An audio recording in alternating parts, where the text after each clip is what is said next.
ഇതാണ് കളി. റൂമിൽ വെറുതെ ഇരിക്കുമ്പോ ചെറിയൊരു വാശി പിടിച്ചാണ് വെറുതെ തമാശ പിടിച്ചത്. ഇപ്പം ഒറ്റയടിക്ക് 10 മുട്ട ഇതാ പച്ച മുട്ട കഴിക്കുന്ന പറഞ്ഞത്. കഴിക്കോ?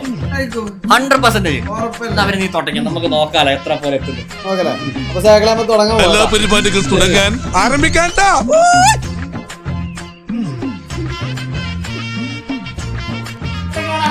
സ്പോൺസർ 11 മുട്ട തിന്നാണ് പറഞ്ഞത്.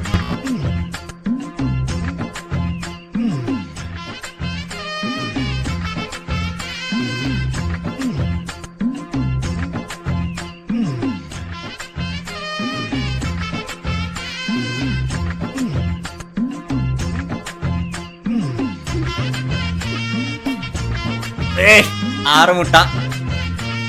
ഛർദിക്കാൻ പറ്റുന്നെങ്കിൽ പ്രത്യേകം പറയണം. ഇവിടെ ഛർദിച്ചാലും സാറില്ല. നീ എന്റെ അമ്മ കഴിയില്ല.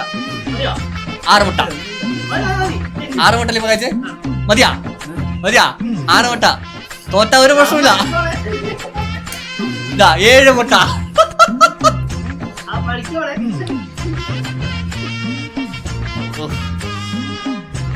ആവോ? കണ്ടുപിടിക്കാൻ പറ്റുന്നില്ല. ഛർദിക്കാൻ പറ്റും രാത്രി. ഇല്ലില്ല, 7 മുട്ട. 3 മുട്ട ഉണ്ട്. കഴിക്കാനാവുമെങ്കിൽ മാത്രം ഏറ്റെടുത്താൽ മതി. അതില്ല, നീ വാശി പിടിച്ചേക്ക് ആവുമെങ്കിൽ മാത്രം പണിയാവും. അപ്പൊ 7 മുട്ട കഴിച്ചിട്ടാ. ആരെങ്കിലും ഇതുപോലെ 10 മുട്ട തിന്നാൽ അതിനുണ്ടെങ്കിൽ ഒന്ന് എന്താക്കാം, കമന്റ് ഇടും.